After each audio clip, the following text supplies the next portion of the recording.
संरक्षक श्री धोबी आपकी श्रद्धा से निवेदन है, कृपया आएं और डॉक्टर साहब को पुष्प माला पहनाकर स्वागत करें।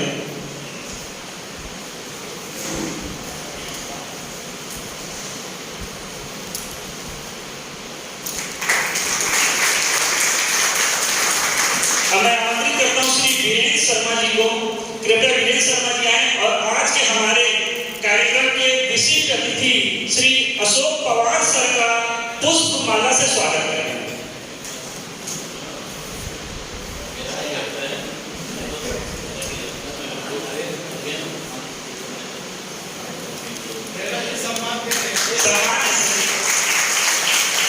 स्वर्ग काम सेवा समिति में और कुछ तो नहीं दे सकते, लेकिन उसके वरिष्ठ सदस्यों को सम्मान तो दे सकते हैं कम से कम। डॉक्टर साहब के लिए 2 लाइन बोलूंगा। आपसे मिलता है हमें हर समस्या का निवारण, आपसे मिलता है हमें हर समस्या का निवारण। स्वागत करते हैं आपका, आप ही हमारी प्रेरणा के कारण, आप ही हैं हमारी प्रेरणा के कारण। मैंने अपने जीवन काल में आज तक विज्ञान और अध्यात्म का ऐसा संतुलित व्यक्तित्व आज तक मैंने नहीं देखा। जो व्यक्ति जितना विज्ञान में आगे तरक्की किया है, आज भी डॉक्टर बनना कितना डिफिकल्ट है सभी को मालूम है, और डॉक्टर में भी सर्जन एमएस बनना बहुत डिफिकल्ट है। और अध्यात्म में इतना जानकारी रखना, ज्ञान और विज्ञान का अद्भुत संगम डॉक्टर रोशन उपाध्याय जी, मैं निवेदन करता हूं आज के उद्बोधन के लिए डॉक्टर रोशन उपाध्याय सर से।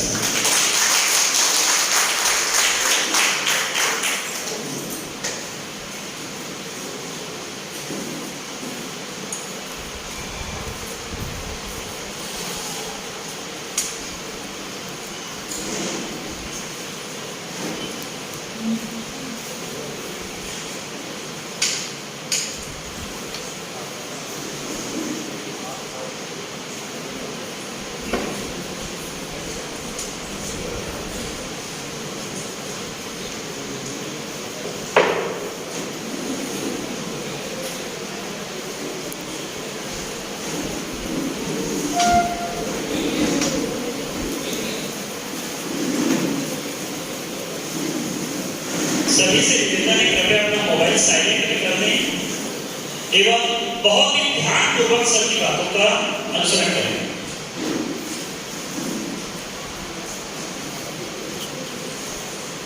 इसको छोटा करना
She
वीक्षरन्तुं मनश्चक्रे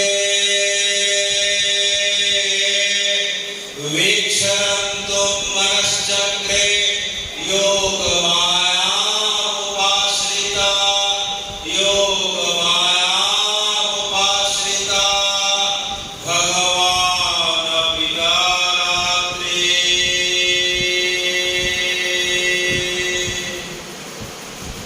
हे भगवान, आज जब ब्रह्मा जी के समयानुसार इस वर्तमान पृथ्वी और लोक को बने करीब करीब 2 अरब वर्ष बीत चुके हैं। इन 2 अरब वर्षों में अनेक ऋतुओं का आवागमन होता रहा है, अनेक वर्ष अनेक संवत्सर आते जाते रहे हैं।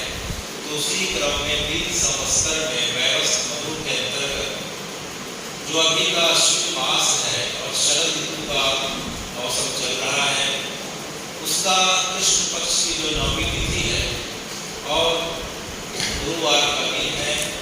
इस शुभ महोत्सव पे हम पितरों के नाम पे कुछ शास्त्रीय विधि से जानकारी को ग्रहण करने के लिए हे भगवान हम सब इकट्ठा हुए हैं।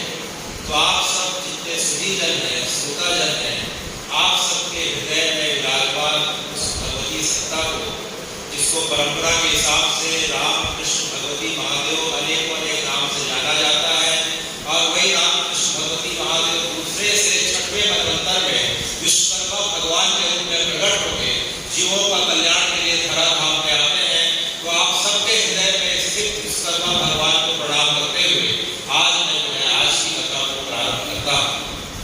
तो हे भगवान, चूंकि पितर पक्ष का समय है, तो पितर की परिभाषा तो ऐसी होती है कि जब वर्तमान शरीर जब छूट जाता है तो जो योनि प्राप्त होती है, जिसे प्रेत योनि बोलते हैं, इसके पश्चात की जो योनि है उसे पितर की योनि कहा जाता है, पितरों की योनि। उसके पहले सबसे पहले हमें मृत्यु के बारे में जानना होगा। तो हे भगवान, या मृत्यु क्या है? तो जब इस जन्म के इस शरीर का प्रारब्ध के अनुसार जब सुख और दुख के रूप में भोग पूरा हो जाता है, उसके शरीर के अंदर स्थित मन और आत्माओं से छोड़ के तत्काल क्षण निकल जाती है, जिसे हम मृत्यु का होना कहते हैं।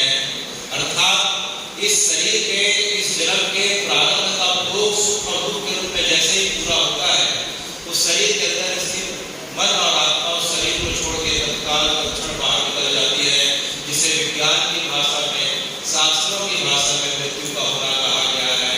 तो हे भगवान, क्या शरीर मन और आत्मा अलग अलग होती है? इसे हम किस तरीके से समझ सकते हैं?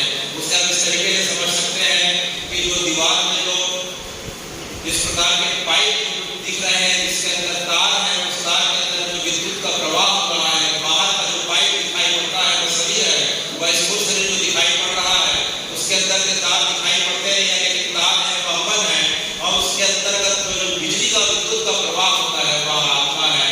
जब बिजली जब तेज चमकती है तो बोलते हैं बिजली चले गई। उसी प्रकार शरीर से जब आत्मा का जब निकल जाना होता है, उसे हम जो है मृत्यु का आना है, मृत्यु का हो जाना कहते हैं। तो स्थूल शरीर तो बड़ा है, लेकिन ऐसा क्या हो गया कि ऐसा कहा जाता है कि पिताजी तो चले गए, चाचाजी चले गए, ताऊ चले गए, दादाजी चले गए। तो हे भगवान, वह स्थूल शरीर तो रखा रह गया, लेकिन उसके अंदर स्थित मन और आत्माओं से छोड़ के निकल गए, जिसे हम मृत्यु कहते हैं। और इस लोक का नाम मृत्यु लोक है। इस लोक का नाम क्या है? मृत्यु लोक है, क्योंकि इस लोक की महिमा ऐसी है कि जिसका जन्म हुआ है उसकी मृत्यु होना निश्चित है। काल के काल में जाने से, काल के काल में समाने से हे भगवान आज तक कोई बच नहीं पाया है। और इस परंपरा का, इस मर्यादा का निर्वहन खुद जो है भगवान ने जब शरीर रूप में अवतार ग्रहण करते हैं, चाहे राम जी के रूप में आए, चाहे कृष्ण के रूप में आए, हे भगवान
देवता हो चाहे भगवान हो, भगवान चूंकि ना भगवान का जन्म होता है ना मृत्यु होती है, भगवान अवतार ग्रहण करते हैं, दिव्य शरीर धारण करते हैं, और जब उनकी लीला का समय पूरा हो जाता है तो मृत्यु लोक से जो है इस शरीर को छोड़ के अपने धाम में चले जाते हैं। भगवान के जितने अवतार में जितने दिव्य महापुरुष भगवान के अवतार कहे जाते हैं, चाहे चैतन्य महाप्रभु हुए, चाहे रामकृष्ण हुए, चाहे विवेकानंद हुए, जितने हम संतों की बात सुने, ऐसे जो है किसी का वर्णन नहीं आता कि जिन्होंने इस धराधाम में अपने शरीर को रखा हो। उसके बाद जो है 7 चिरंजीव हैं। कितने हैं? 7 चिरंजीवों को छोड़ दिया जाए तो जो है हे भगवान आप स्वयं इस धराधाम की मर्यादा को पूरा करते हैं, क्योंकि इस लोक का नाम मृत्यु लोक है। मृत्यु लोक हरिद्वार के पास से प्रारंभ हो जाता है, जहाँ से गंगा की 7 धारा में पड़ती है, वहां से लेकर पृथ्वी का आखिरी छोर है, चाहे अंटार्कटिका, चाहे उत्तर हो, चाहे दक्षिण अंटार्कटिका हो, पूरा पृथ्वी का क्षेत्र 30,000 किलोमीटर ज्यादा परिधि का यह पूरा का पूरा जो है मृत्यु लोक कहलाता है। इसमें मनुष्यों के अलावा जितनी भी प्रजातियां पाई जाती है, जितनी भी 84 लाख व्यक्तियों के बारे में सुनते हैं, चाहे जलचर हो, चाहे जलचर हो, चाहे नभचर हो, चाहे उभयचर हो, सभी को जो है काल के गाल में संवारा पड़ता है। तो हे भगवान इस मृत्यु लोक की महिमा भी जो है इस प्रकार से शास्त्रों में लाई गई है। अच्छा, शास्त्रों में भी मृत्यु के बारे में बताया गया है कि मृत्यु होना अनिवार्य है और संभाव्य है। निश्चित रूप से गीता जी में इसका श्लोक आता है। भगवान के श्री मुख से जो कुरुक्षेत्र में, हरियाणा के पास जो कुरुक्षेत्र है, वहाँ भगवान ने अर्जुन को गीता जी का जो उपदेश दिया था, तो हम गीता जी के 20वें अध्याय के 13वें श्लोक में देखते हैं। गीता जी का 2रा अध्याय 13वां श्लोक, देवो अस्मिन् यथा देहे कौमार्यं तथा जरा तथा देहांतर प्राप्ति धीर पुरुष न मोहते। भगवान कहते हैं कि हे अर्जुन, इस देह की केवल 3 अवस्था होती है। देवो अस्मिन् यथा देहे कौमार्यं तथा जरा, बाल अवस्था, युवावस्था, वृद्धावस्था, चौथी कोई अवस्था नहीं है। इसलिए हम देखते हैं किसी के घर में जन्म होता है, कोई माँ के घर में, कोई बाल घर में, कोई युवावस्था में, कोई वृद्धावस्था में, लेकिन किसी न किसी 3 अवस्थाओं के बीच उसका जीवन चक्र चलता है और इसी अवस्थाओं में भी उसे शरीर छोड़ना पड़ता है। इसके पश्चात जो है उसे जो है अगले शरीर की प्राप्ति होती है। गीता जी का 18वां श्लोक 2रा अध्याय का कहता है, अंतवक्ति में देहा नित्य सुप्ता शरीरा अनाशिनो अप्रमेश्य तस्मात् उद्धव भारता। अर्थात 18वां श्लोक, अंतवती में देहा, जो यह देह दिखाई पड़ रहा है, ये जितने भी शरीरधारी हम जो यहाँ बैठे हुए हैं, जो सब देहधारी बैठे हुए हैं, जिसका देह दिखाई पड़ रहा है, इन सब की एक दिन जो है मृत्यु होना निश्चित है। अंतवती में देहा, एक दिन अंत होगा, हम सबका निश्चित है। लेकिन इसके अंदर की जो आत्मा है, हे अर्जुन, यह जो है शाश्वत है, नित्य है, अप्रमेय है। इसलिए तुम उस आत्म तत्व को जानने का प्रयास करो। इस देह को धारण करके उस आत्म तत्व को, उस भगवत तत्व को जानने का प्रयास करो हे अर्जुन। गीता जी का जो है 22वां अध्याय 2रा अध्याय का 22वां श्लोक क्या कहता है? इस श्लोक के बारे में हम स्कूल में सुनते आए हैं, अभी भी सुनते आए हैं। वसांसि जीर्णानि यथा विहाय नवानि जीर्णानि नरोपराणि यथा विहाय जीर्णानि जीर्णा अन्यानि संयाति नवानि देहि। 22वां श्लोक, अर्थात जिस प्रकार से कोई व्यक्ति पुराने फटे वस्त्रों को छोड़कर नया वस्त्र धारण करता है, उसी प्रकार से यह आत्मा शरीर के जीर्ण शीर्ण होने पे, रोगग्रस्त होने पे, आयु के पूरी होने पे उसे छोड़ के जो है नया जन्म ग्रहण करती है। तो हे अर्जुन, यह शरीर जो है यह आत्मा वस्त्र के भांति बदलते रहती है। इसके बारे में ज्यादा संशय करने की आवश्यकता नहीं है। तो अर्जुन ने पूछा, हे भगवान, आत्मा तो शरीर छोड़ देती है तो क्या उसे नया शरीर मिलता है? तब अर्जुन ने पूछा भगवान से, भगवान ने 27वें श्लोक में कहा, जातस्य ध्रुव मृत्यु ध्रुव जन्म ही मृतस्य च, जातस्य ध्रुव मृत्यु ध्रुव जन्म ही मृतस्य च तस्मात् अपरिहार्यते त्वं किं शोचितो वर्हसि। अर्थात हे अर्जुन, जातस्य ध्रुव मृत्यु, जन्म देने वाले की मृत्यु होना निश्चित है। उसी प्रकार से ध्रुव जन्म ही मृतस्य च, उसी प्रकार से जिसकी मृत्यु हो गई है उसे अपने कर्मों के हिसाब से नया जन्म मिलना किसी भी योनि में निश्चित होता है। तो हे अर्जुन, तुम जन्म और मृत्यु के चक्र से बाहर निकल के अपने कर्तव्यों को पूरा करो, जो तुम्हारा कर्तव्य बताया गया है, जो क्षत्रिय धर्म बताया गया है।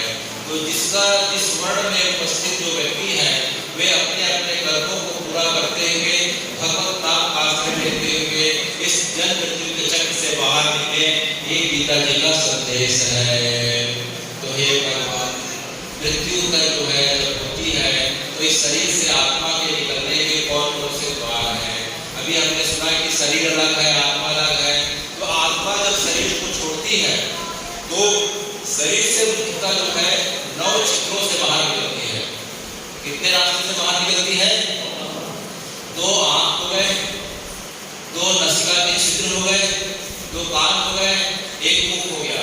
तो ऊपर में 7 छिद्र हो गए और नीचे में देखा जाए तो जो जनन इंद्री है और जो है बल त्याग की जो इंद्री है तो जो है 2 नीचे में निवल हो गए। इस प्रकार से आत्मा जो है अपने अपने वृत्ति के अनुसार से जीवन भर जो व्यक्ति जिस कर्मों में जिस वृत्ति में संलग्न रहा उस वृत्ति के अनुसार जो है उसकी आत्मा शरीर छोड़ती है। इस व्यक्ति का मोह घर परिवार में, नाते रिश्तेदारों में, अपनी भौतिक वस्तुओं में बहुत ज्यादा रहता है। हर समय जो है मेरा पुत्र, मेरा धन, मेरी संपत्ति के बारे में सोचता रहता है। तो हम अक्सर देखते हैं कि कई व्यक्ति की मृत्यु होती है, उसकी आंखें, दोनों आंखें खुली रहती है, बड़ी हो जाती है। वैसा मानना चाहिए उसकी आत्मा आंख से निकली है। कई बार हम देखते हैं कि जो व्यक्ति संसार में घोर वासनाओं में तृप्त होता है वह जो है मृत्यु के समय जो है मन बुद्धि का त्याग कर देता है तो आत्मा उस जगह से निकलती है। किसी व्यक्ति के कान से बैल निकला रहता है, किसी के नाक से मुकस निकला रहता है, किसी के बाल मुंह से लाल निकल रहती है। तो ये सब जो स्थान जो है इस प्रकार से आत्मा के निकलने के स्थान बताए गए हैं। लेकिन 10वां दिव्य स्थान है जो हमारे शरीर के बीचों बीच का हिस्सा है, जिसे ब्रह्मरंध्र कहते हैं। जिस व्यक्ति का भजन बहुत अच्छा रहता है, जिस व्यक्ति का पुण्य बहुत अच्छा रहता है, जिस व्यक्ति के योग करते जिस स्थान से भगवान के साथ अपने आप को साहित्य कर दिया, वह व्यक्ति अपने शरीर को ब्रह्मरंध्र से छोड़ता है और भगवान के परम लोक को प्राप्त करता है। इसके पश्चात जो है ज्ञान की जो गति बताई गई है, जो व्यक्ति अपने जीवन को पूरे भगवान के श्री चरणों में अर्पित करके भगवान के बताए नियमों के अनुसार कार्य करता है, तो हे भगवान आप इतने कृपालु हैं कि उसके कोई छिद्रों से जो है उसकी आत्मा को ले जाकर स्वयं उसके सामने मृत्यु के समय स्वरूप प्रकट हो जाते हैं और स्वयं जो है अपने हाथों से जो है उसके शरीर से उसकी आत्मा को निकाल कर अपने परम धाम को ले जाते हैं। इस प्रकार से जो है मृत्यु के निकलने के, आत्मा के निकलने के द्वारों के बारे में हमने सुना। तो जो है मृत्यु के पश्चात होता क्या है? मृत्यु के पश्चात जो आत्मा जो है 13 दिनों तक उसी घर में निवास करती है जिस घर में उसकी मृत्यु हुई थी, जो घर उसका निवास स्थान कहलाया जाता है। तो जो है 10वें दिन वह आत्मा क्या करती है? एक शरीर धारण करती है जिसे हम अधिकाय शरीर या आत्मा शरीर कहते हैं। तो जो हम 10वें दिन की जो प्रक्रिया जिसे हम दशरात्र कहते हैं, क्या कहते हैं? दशरात्र की प्रक्रिया के लिए जो है आत्मा जो है एक नया शरीर को धारण करती है। वह अंगूठे के आकार का होता है, उसे हम अधिकाय शरीर या आत्मा शरीर कहते हैं। तो 10 दिन तक जो घर में तर्पण किया जाता है, पिंडदान किया जाता है उस आत्मा के निमित्त। तो प्रत्येक दिन के तर्पण पिंडदान से जो है शरीर का हिस्सा बनता है। पहले दिन के तर्पण से पिंडदान से गला सिर का हिस्सा बनता है, दूसरे दिन से गला का हिस्सा, तीसरे दिन से छाती का हिस्सा, चौथे दिन पीठ का हिस्सा, 5वें दिन के तर्पण पिंडदान से नाभि के ऊपर का हिस्सा, 6वें दिन इस प्रकार से नाभि के नीचे का हिस्सा, 7वें दिन पैर का हिस्सा, ऊपर के पैर का हिस्सा, फिर कटोरे। इसके पश्चात जो है 8-9वें दिन जो है नीचे का पूरा पैर बन जाता है। 10वें दिन पूरा एक अंगूठे का आकार का एक शरीर बन जाता है और 10वें दिन उसके अंदर स्वाद ग्रहण करने की क्षमता आ जाती है। 11वां और 12वां दिन जो है आत्मा शरीर में स्थित होकर अपने घर के द्वारा दिए गए पिंडदान को, तर्पण को ग्रहण करती है। और 13वें दिन जब पुत्र जो है पगड़ी रस्म के दिन जब बड़ा पुत्र यह संकल्प कर देता है कि हे पिताजी आप चले गए, कोई बात नहीं, जिस प्रकार से आपने माता जी और हमारे छोटे भाई बहनों की और सभी बंधुओं की इस प्रकार से आपने सेवा करी, सबका मान सम्मान किया, उसी प्रकार का कर्तव्य मैं पूरा करूंगा। माता को पूरा सम्मान दूंगा, छोटे भाई के प्रति प्रेम रखूंगा, बड़ों के प्रति आदर रखूंगा। इस प्रकार की भावना से जब बड़ा पुत्र संकल्प करता है तो अधिकाय शरीर में स्थित आत्मा उस घर परिवार को, पुत्र को, अपने सभी भाई बहनों को आशीर्वाद देते हुए आगे की यात्रा की ओर प्रस्थान कर जाती है, जिसे आगे की यात्रा अर्थात यमलोक की यात्रा कहते हैं। इसीलिए सनातन की परंपरा में जो रामकृष्ण भगवती महादेव की परंपरा को मानते हैं उन्हें दशरात्र की विधान करना आवश्यक है। कौन से विधान को?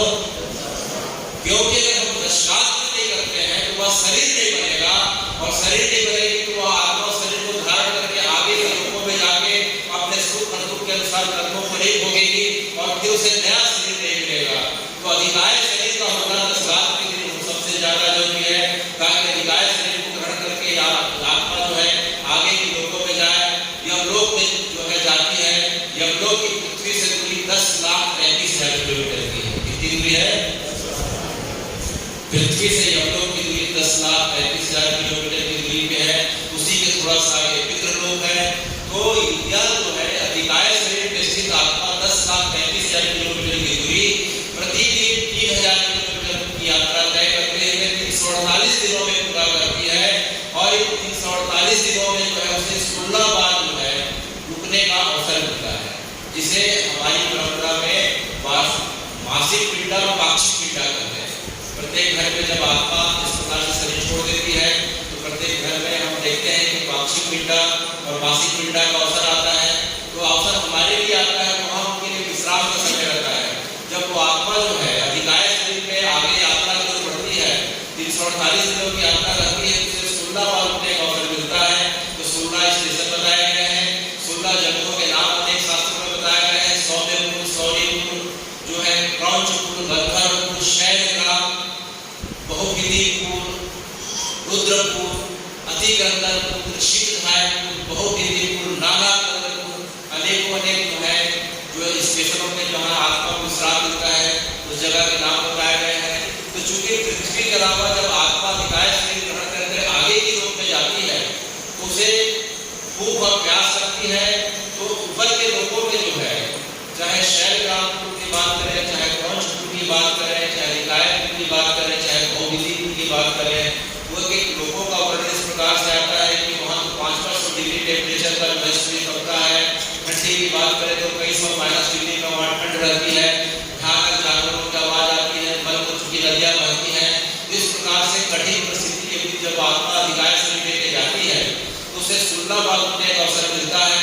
उसने अगर अपना पुण्य कर्म किया है, जैसे यहाँ जितने सब आप पुण्यात्मा बैठे हैं, आपने जीवन में अपने पेड़ लगाया होगा, जीवन में आपने किसी जो है किसी जरूरतमंद को भोजन कराया होगा, वस्त्र का दान किया होगा, जल का दान किया होगा। तो जो है यही जल, यही भोजन, यही वस्त्र जो है छाया रूप में इन 16 स्टेशनों में जब आत्मा रुकती है अधिकाय शरीर के साथ, तो जो व्यक्ति पुण्य कार्य किया है उसे जो है छाया रूप में मिल जाता है और उसकी तृप्ति हो जाती है। और व्यक्ति का पुण्य इतना नहीं है तो फिर भगवान इतने कृपालु है, उसके संतान के ऊपर उसे दायित्व देते हैं। किसके ऊपर दायित्व देते हैं? संतान के ऊपर, ताकि जो पीड़ा का समय आता है तो संतान अपने पिता के निमित्त, माता के निमित्त, पूर्वजों के निमित्त क्या करता है? जल दान करता है, अन्न दान करता है, उनके निमित्त अभी में हवन करता है। तो इस प्रकार से जो है वह आत्मा अधिकाय शरीर में स्थित जो है वह जल वाष्प बन के उसे प्राप्त होता है, भोजन की सुगंध उसे प्राप्त होती है और हवन की उष्मा उसे प्राप्त होती है। और वह इस प्रकार से तृप्त होकर अपने संतान को आशीर्वाद देते हुए एक एक स्टेशन को छोड़ के आगे बढ़ते जाती है। जिस प्रकार से मान लीजिए हमें यहाँ ट्रेन से दिल्ली जाना होगा तो दिल्ली जाएंगे तो अनेक स्टेशन पड़ेंगे। सबसे पहले जो है रायपुर से बैठेंगे तो पहले भिलाई पड़ेगा, दूर पड़ेगा, राजनांदगांव पड़ेगा, गोंदिया पड़ेगा, भंडारा पड़ेगा, नागपुर पड़ेगा, भोपाल पड़ेगा, इटारसी पड़ेगा, ग्वालियर पड़ेगा, मथुरा पड़ेगा, दिल्ली पड़ेगा। इसी प्रकार से जब यमलोक की यात्रा होती है तो अनेक स्टेशन पड़ते हैं। जब हम ट्रेन में बैठ के जाते हैं तो हमारे पास भोजन की 3 प्रकार की व्यवस्था रहती है। या तो हम खुद घर से भोजन लेके जाते हैं, या रास्ते में किसी से खरीद के खा लेते हैं, या फिर जो है कोई बगल वाला व्यक्ति इतना कृपालु रहता है कि वह जो है कृपा करके हमें भोजन करने का कुछ निमंत्रण देता है तो हम उनके साथ खा लेते हैं। तो यही प्रक्रिया जो है अधिकाय शरीर के साथ जब यमलोक की यात्रा में जाती है तो उसका पुण्य होता है, उसे मिल जाता है, या फिर संतान के माध्यम से मिल जाता है, या फिर किसी के ऊपर भगवती कृपा होती है, या बड़ा दुर्लभ मामला होता है। तो हमें जीते जी जो है ऐसा कार्य करना चाहिए कि हमें किसी के ऊपर निर्भर ना होना पड़े, क्योंकि हम जीते जी अपनी व्यवस्था खुद कर लेते हैं, अपना बैंक अपने लिए पैसा जमा कर लेते हैं, अपने लिए जमीन जायदाद इस प्रकार से कर लेते हैं, अपना बीमा करा लेते हैं, अपनी पॉलिसी करा लेते हैं। तो हे भगवान, यह भौतिक शरीर के लिए व्यवस्था है, लेकिन जब शरीर छूट जाता है तो मृत्यु के बाद की व्यवस्था कैसी होनी चाहिए?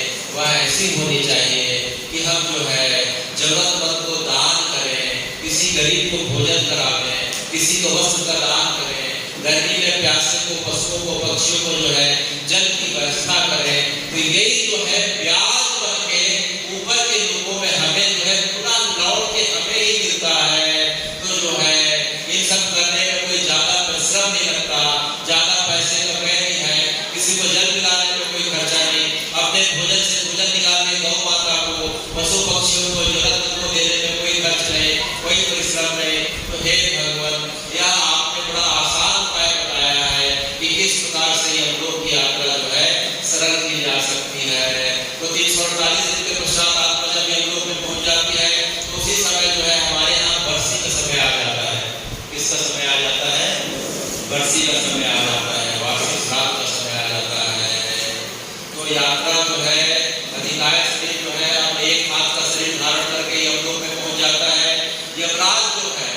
यमराज जो है, यमराज को चित्रगुप्त बताते हैं, उसका लेखा जोखा करके कि हे भगवान, इसका कर्म जो है अत्यंत अच्छा था, तो यह जो है स्वर्ग का अधिकारी होगा।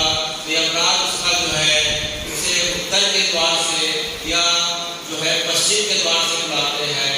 जिसका कर्म जो है अत्यंत घृणित या जो है सामान्य कर्म था, जिसने अपने जीवन में अपने पेट के लिए केवल अपने लिए किया, दूसरों को कष्ट दिया, तो हे भगवान, वह नरक का यात्रा का जो है इस प्रकार से उसका टिकट बन जाता है। उसे यमराज जो है भयानक रूप में दक्षिण द्वार में दर्शन देते हैं। जो अत्यंत पुण्यात्मा है, जिन्होंने जीवन में भगवान का नाम का आश्रय लेके केवल भजन किया, पुण्य कार्य किया, मानवों की सेवा करी, माता पिता का कहना माना, सभी जीव जंतुओं के प्रति सद्भावना का भाव रखा, तो हे भगवान, यमराज उसे चतुर्भुज नारायण के स्वरूप में दर्शन देते हुए पूरब के जयमाले से उसका स्वागत करते हैं और यम लोग में ऋषि मुनियों से उसकी प्रशंसा करते हुए उसे दिव्य विमान से स्वर्ग का सुख भेजने के लिए उसे जो है इस प्रकार से आगे की ओर पहुंचा देते हैं और बाकी के लोगों को जो है इस प्रकार से नरक की यातना भोगनी पड़ती है। लेकिन ऐसे आत्मा जिनका पाप और पुण्य बराबर का था, वे न स्वर्ग जा सकते हैं, न नरक भोग सकते हैं। और स्वर्ग और नरक भोगने के पश्चात फिर क्या होता है कि वह आत्मा पुनः जो है नीचे मृत्यु रूप में आती है। जो स्वर्ग और नरक का सुख और दुख, इसे छाया सुख और दुख कहा जाता है। कौन सा सुख और दुख कहा जाता है? छाया सुख और दुख। जिस प्रकार से हम स्वप्न में कभी सुख और आनंद का अनुभव करते हैं, कभी जो है स्वप्न में डर जाते हैं, दुख का अनुभव करते हैं, उसी प्रकार से आत्मा जो है स्वर्ग में सुख का अनुभव करती है, वह छाया सुख है, और नरक में जो दुख का अनुभव करती है वह जो है छाया दुख है। और स्वर्ग और नरक का उपभोग करने के पश्चात वह आत्मा पुनः जो है मृत्यु लोक में आके अपने अपने कर्मों के अनुसार जो है फिर से शरीर को धारण करती है और आगे की यात्रा पे जाती है। मनुष्य का शरीर धारण करती है, पशु पक्षियों का शरीर धारण करती है, जो जंतु चाहे जलचर हो, नभचर हो, उभयचर हो, थलचर हो, किसी न किसी योनि में इस प्रकार से भ्रमण करते हुए एक दिन हे भगवान आपके श्री चरणों पर अर्थात वैकुंठ को प्राप्त होती है। ये आपकी जीवों पे बड़ी कृपा है। आप आज तक किसी भी योनि के प्राणी को ऐसे कभी पूरा नहीं छोड़े, अकेला कभी नहीं छोड़े, एक एक योनि को बदलते हुए उसे भोग योनि देते हुए आखिरी उसे अपने परम पद को प्रदान करते हैं। इसी को भगवान की महिमा या भगवान की करुणा कहते हैं। लेकिन जो आत्मा जिनका पुण्य और पाप बराबर का है, ऐसे लोग पितर लोक में विश्राम करते हैं। पितर बन के पितर लोक में विश्राम करते हैं। कौन से लोग विश्राम करते हैं? पितर लोक में विश्राम करते हैं। जिस प्रकार से हम जो है चौक में खड़े हो तो 3 प्रकार की ट्रैफिक लाइट देखने को मिलती है। एक रेड लाइट है, वाले रुके रहो, अभी तुम्हें थोड़ी देर इंतजार करना है। एक ग्रीन लाइट है, आगे बढ़ चलो, और एक येलो लाइट है, येलो लाइट में बैठी, अब कुछ समय के पश्चात तुम्हें ग्रीन सिग्नल मिलेगा, फिर आगे जाओगे। तो पितर लोक में जो आत्माएं जो है वह संतानों से यह उम्मीद करती है, इंतजार करते हुए, प्रतीक्षा करते हुए कि हमारी संतान जो है, हमारा कर्म इतना अच्छा नहीं रहा कि हम स्वर्ग और आगे के लोगों की ओर जाएं, लेकिन हमारी संतानों का जो है हम उम्मीद कर सकते हैं, उससे अपेक्षा कर सकते हैं कि वे अपने जो है तर्पण से, पिंडदान से और अपने सुकृत अच्छे कार्यों से हमें जो है आगे के लोगों की ओर जो है गमन कराने का हमारा माध्यम बने। तो हे भगवान, क्या पृथ्वी के अलावा आगे के लोग हैं? पृथ्वी के ऊपर जो है इस प्रकार से 6 लोग और हैं। कितने लोग हैं? पृथ्वी को भूलोक कहते हैं। पृथ्वी को क्या कहते हैं? भूलोक कहते हैं। और इसके ऊपर जो है पृथ्वी के ऊपर जो है भूलोक वाले पितृलोक, उसके ऊपर स्वर्गलोक, उसके ऊपर महालोक, उसके ऊपर जललोक, उसके ऊपर तपलोक, उसके ऊपर सत्यलोक जहाँ ब्रह्मा जी निवास करते हैं, और उसके और आगे जाए जो है योजन लोक, तो उसके ऊपर जो है विष्णु जी का जो है वैकुंठ है, उसी को गोलोक भी कहते हैं, उसी को साकेत भी कहते हैं, उसे वैकुंठ भी कहते हैं। तो इस प्रकार से 6 लोगों को जो है इस प्रकार से वह हमारे पिता हमसे अपेक्षा करते हैं कि हम इतने दिनों से यहाँ अटके पड़े हैं, अब हमारे संतानों का जीवन, जिनको हमने शरीर प्रदान किया, जिन्हें सब सुविधा प्रदान करी, वह हमारे लिए कुछ कार्य करें। हमारा उतना कर्म फल हो नहीं पाया कि हम आगे बढ़ पा रहे हैं, लेकिन हमारे संतानों का कर्तव्य होना चाहिए कि हमारे निमित्त ऐसा कार्य करें कि हम उत्तर आगे की लोक से बढ़ते बढ़ते एक दिन भगवान के चरणों में वैकुंठ को, साकेत को, गोलोक को चले जा रहे हैं। तो हे भगवान, पितरों की इस प्रार्थना होते हुए भगवान हरि स्वयं जो है अयर्मा का रूप धारण करते हैं। इसका रूप धारण करते हैं अयर्मा। अयर्मा जो है पितरों के देवता कहलाते हैं, पितरों के अधिपति कहलाते हैं। वे अयर्मा फिर क्या करते हैं, हमारे जो पितर जो गुजर गए हैं, माता पिता, दादा दादी, नाना नानी, परदादा नानी, परदादा दादी, जितने भी काका बंधु जितने भी गुजर गए हैं, जो दिवंगत हो गए हैं, उन सबको ला के यह जो अश्विनी मास है, इसी मास में जो है 16 दिनों के लिए हमारे घर में छोड़ देते हैं और 16 दिन के लिए हमारे पितर हमारे घर में आ जाते हैं। कहाँ जाते हैं? तो आज कौन सा दिन है पितरों का? 9वां दिन है। तो हम सबके घर विगत 9 दिनों से हमारे पितर आ चुके हैं। तो पितर जो है अयर्मा देव के माध्यम से पितर लोग की यात्रा को पूर्ण करते हुए हमारे घर में पधार चुके हैं। और पितरों को जो है, पितरों का शरीर सूक्ष्म शरीर होता है, वायु शरीर होता है। तो जिस प्रकार से हमारा शरीर स्थूल शरीर है, अर्थात खुली आंखों से दिखने वाला शरीर है, तो जो हमारा स्थूल शरीर है खुली आंखों से दिखता है, तो हमें खुली आंखों से दिखने वाली स्थूल चीज जो है हमारे भोजन के लिए हमें भाती है। जैसे हमें दाल चावल रोटी सब्जी जो खुली आंखों से दिखती है, जिसका आकार होता है, जो स्थूल रूप में होता है, उसे हम ग्रहण करते हैं। लेकिन जो हमारे पितर है सूक्ष्म शरीर को धारण कर लिए हैं, तो वे सूक्ष्म रूप में वायु रूप में आते हैं। उन्हें वायु रूप में सबसे ज्यादा जो है उन्हें संतुष्ट करती है वह जल का जो हम नीचे तर्पण करते हैं, वह जल की भाप को ग्रहण करते हैं, जल की वाष्प को ग्रहण करते हैं। किसे ग्रहण करते हैं? जल की वाष्प। क्योंकि जल का अगला स्वरूप जो है गर्म होने के बाद क्या होता है? जल का सूक्ष्म रूप किसमें बदल जाता है? वाष्प बदल जाता है। तो हमारे पितरों का शरीर सूक्ष्म है, हमारा शरीर स्थूल है, तो हमें जल चाहिए। हमारा 2/3 शरीर जल का बना हुआ है, तो हमें जो है 2/3 हम कई लीटर पानी पी जाते हैं। जो है अन्न तो हम खाली कटोरी में छोटे से मात्रा में लेते हैं, चावल रोटी सब्जी। उसी प्रकार से पितरों को मुख्य रूप से पितरों का आहार क्या है? जल। इसलिए 16 दिनों में जो है जो तर्पण किया जाता है, किसका किया जाता है? वह जल का किया जाता है। इसलिए 16 दिन पितरों को जो है जल का तर्पण करना चाहिए। इसके पश्चात जो है पितरों को जो है जल के अलावा जो है भोजन की सुगंध अच्छी लगती है और हवन करके जो अग्नि में डालते हैं उसमें गुड़ चला की फिर गुड़ी को डालते हैं, तो हवन की उष्मा से उसको ग्रहण करते हैं, तो जल की वाष्प को ग्रहण करते हैं। और किसी योग्य व्यक्ति, जरूरतमंद व्यक्ति, किसी ब्राह्मण के अंदर जब हम भोजन के लिए बुलाते हैं, एक ब्राह्मण या 3 या 5 बुलाने का नियम है पितरों के लिए ज्यादा इसमें नियम नहीं बताया गया। तो जो है भगवान जो है पितरों को उस ब्राह्मण या योग्य व्यक्ति, सदाचारी व्यक्ति के अंदर जो है इस प्रकार से सूक्ष्म रूप में वायु रूप में प्रवेश करा देते हैं। और जो व्यक्ति जब भोजन ग्रहण करता है तो भोजन की सुगंध को ग्रहण करते हैं। इस प्रकार से जो है पितर जो है जल को, वाष्प को, भोजन की सुगंध को और अग्नि में जो हवन के लिए जो डालते हैं उसकी जो है उष्मा को ग्रहण करते हैं। इसमें जल देवता, जो जल देवता अर्थात वरुण देवता, वायु देवता, अग्नि देवता सहायक हुए। कितने देवता सहायक हुए? 3 देवता सहायक हुए, वरुण देवता, अग्नि देवता, वायु देवता। इसलिए जो है यह श्राद्ध का जो समय होता है 16 दिन का समय अत्यंत महत्वपूर्ण समय होता है, जिस समय पितर हमारे स्वयं जो है कृपा करते हैं कि हमारे खुद जो है चल के हमारे घर पधारते हैं। हे भगवान, तो श्राद्ध किसे कहते हैं? श्राद्ध किसे कहते हैं? पितर में जो है श्राद्ध कर्म करने का विधान है, तो श्राद्ध किसे कहते हैं? श्राद्ध किसे कहते हैं? अर्थात किसी व्यक्ति के श्रद्धा और सामर्थ्य के अनुरूप पितरों के निमित्त किए गए कर्म को श्राद्ध कर्म कहते हैं। किसी व्यक्ति के श्रद्धा, पहला क्या है?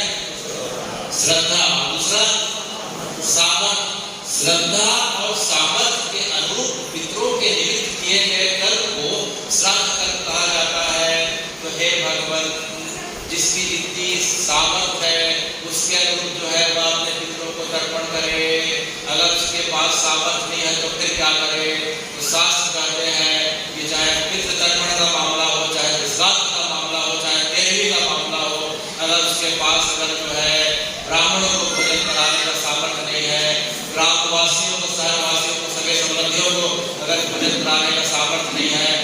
शास्त्रों की आज्ञा है कि पितरों के तर्पण के समय या दशगात्र तेरहवीं के समय अगर किसी के पास, अगर उसके पास एक व्यक्ति को भी कराने का, देने का सामर्थ्य नहीं है, तो गौ माता को जो है साग सब्जी खिला के उसकी दिन परिक्रमा कर ले, उसका श्राद्ध तर्पण दशगात्र तेरहवीं का कार्य पूरा हो जाता है।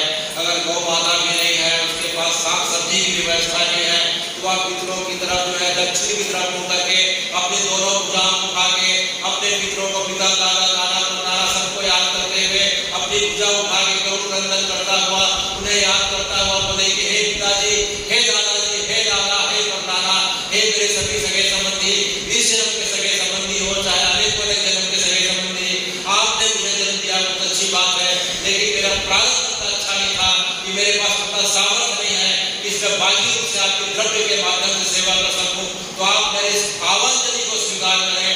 मैं अपने भाव को अर्पित करता हूं।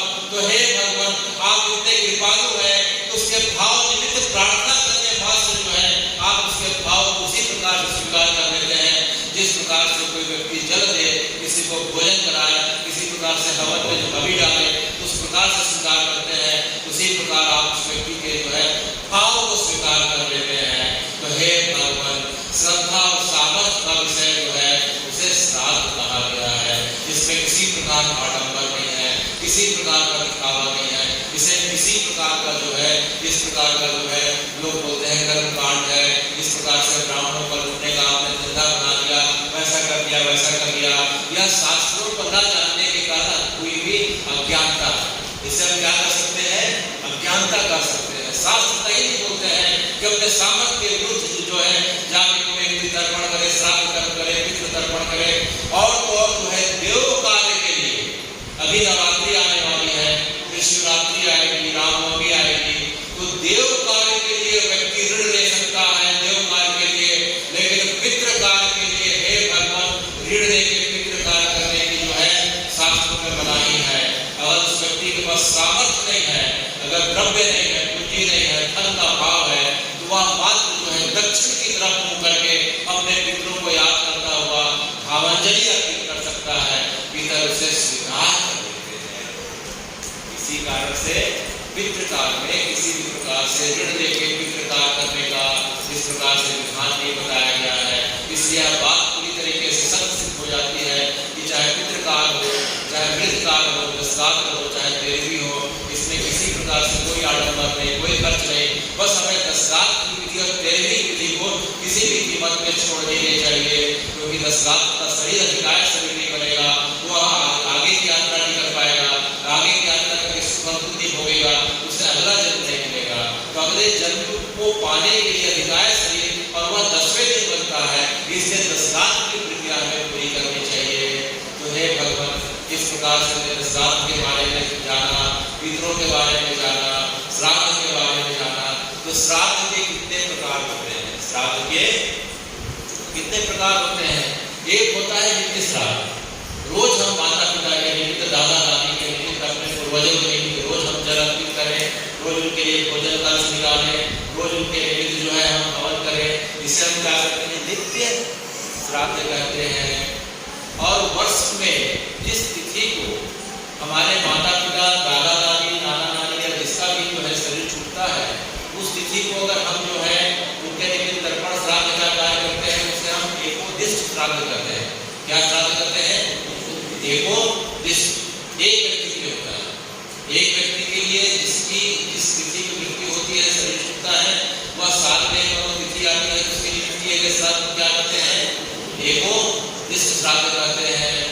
एक होता है पार्वण श्राद्ध। ये जो पितृपक्ष का समय है, या 16 दिन का जो पितृपक्ष का समय होता है, जब भादो माह की पूर्णिमा से लेकर अश्विन मास के अमावस्या तक का जो 16 दिन का समय है, इस समय जो जिस पिता का शरीर, जिस पूर्वज का शरीर, माता पिता, दादा दादी, नाना नानी, जिसका भी शरीर की जो तिथि है, छूटने की तिथि, किसी की पहली तिथिया है, जैसे आज नवमी की तिथि है, आज माता बहनों को, महिलाओं को जो है उसका जो है आज श्राद्ध करने का दिन रहता है।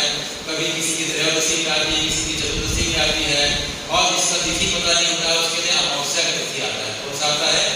अमावस्या का तिथि आता है। तो सभी का शरीर 16 तिथियों में छूटता है। तो यह पितृपक्ष का समय आता है कि 16 तिथियों में किस तिथि को जो है उनके लिए श्राद्ध किया जाता है, उसे हम पार्वण श्राद्ध कहते हैं। क्या कहते हैं?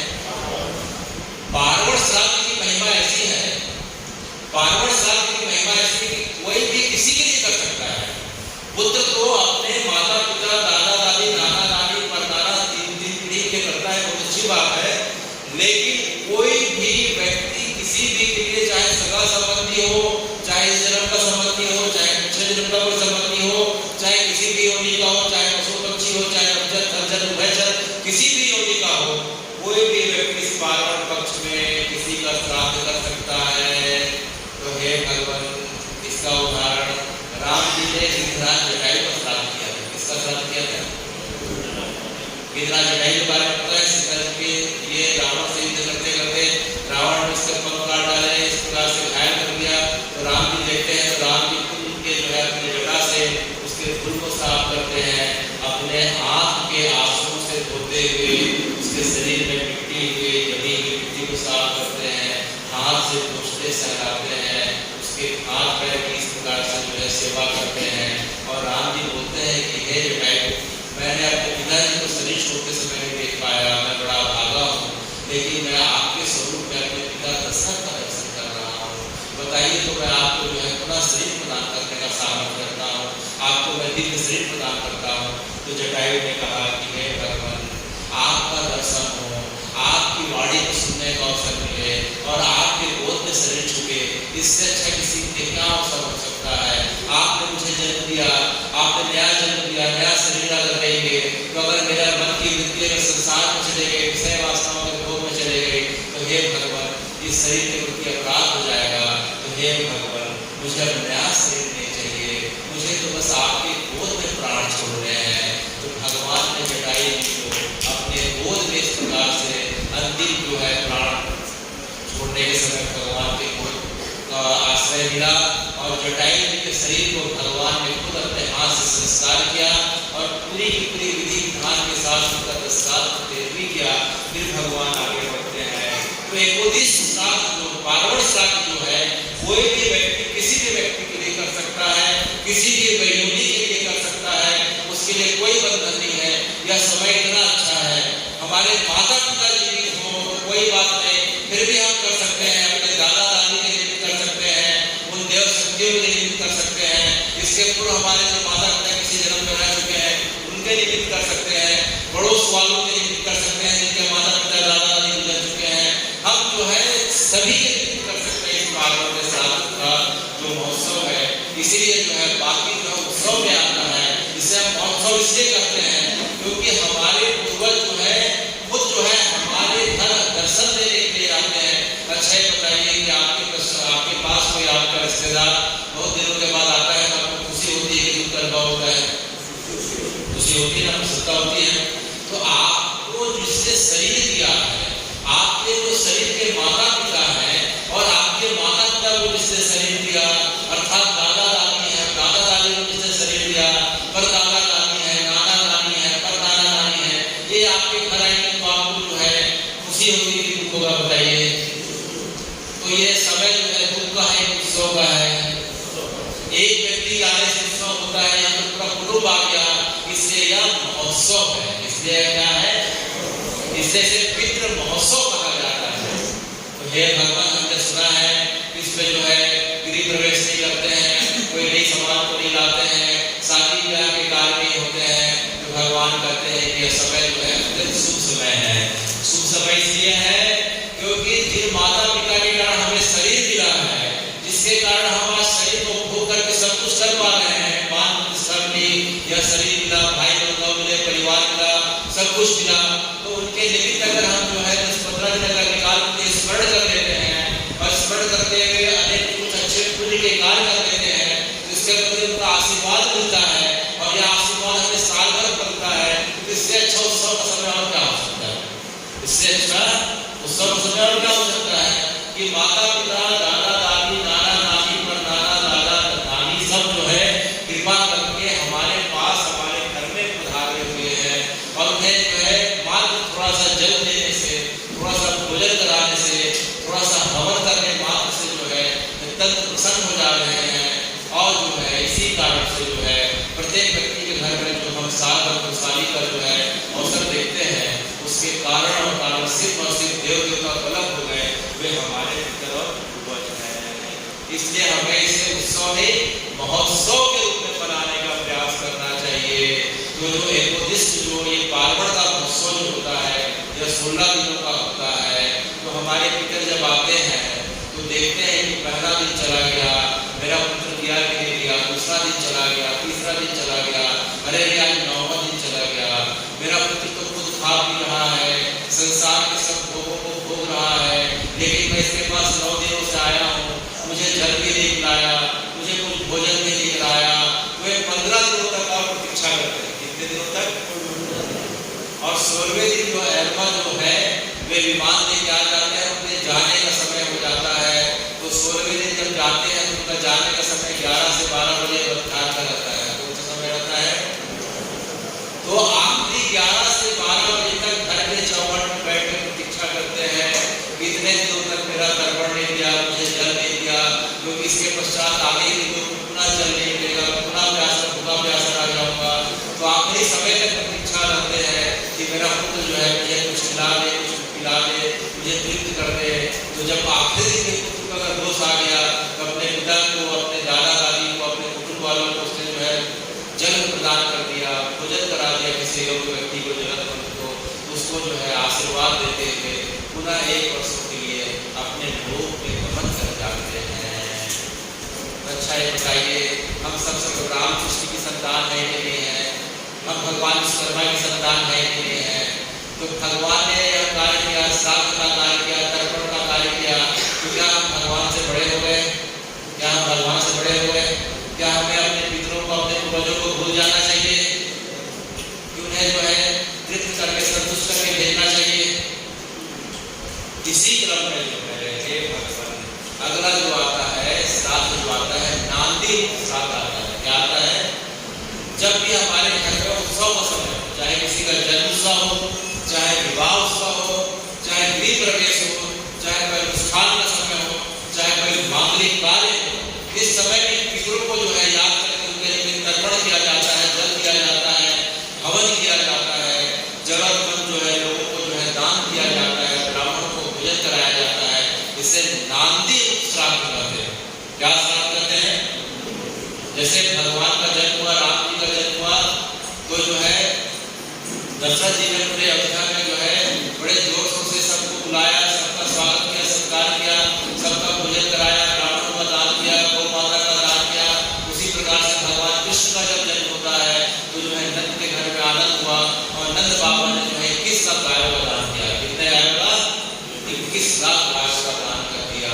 तो जो 100 के समय जो श्राद्ध किया जाता है, पितरों को याद किया जाता है, उन्हें तृप्त किया जाता है, उसे नांदी मुक्त श्राद्ध कहते हैं। इसलिए हमारी धारणा जो है इस बात के लिए और जो है बलवती होनी चाहिए कि यह नित्य श्राद्ध हो गया, एक पार्वण पक्ष का श्राद्ध हो गया, एक नांदी मुक्त का श्राद्ध हो गया। क्योंकि हमारे घर में कोई भी मंगल उत्सव तभी मनाने के योग होते हैं जब हम पितरों का आशीर्वाद प्राप्त हैं। क्योंकि हमारा शरीर हमारे माता पिता की देन है, हमारे शरीर में 7 पीढ़ियों का रक्त बहता है, तो 7 पीढ़ियों का जो आशीर्वाद जब मिलता है तो उन्हें हमारा शरीर मिलता है और शरीर के साथ बाकी शरीर के भोगों को भोग करते हैं। इसीलिए प्रत्येक मांगलिक कार्य में हमें अपने पितरों को याद करना चाहिए और उनके निमित्त जो है शुभ कार्य में जो तर्पण किया जाता है उसे नांदी मुक्त श्राद्ध कहा जाता है। क्या कहा जाता है? नांदी मुक्त श्राद्ध कहा जाता है। कई बार जो है विशेष कामनाओं की पूर्ति के लिए, लक्ष्य की पूर्ति के लिए श्राद्ध किया जाता है, उसे काम्यार्थ श्राद्ध कहते हैं।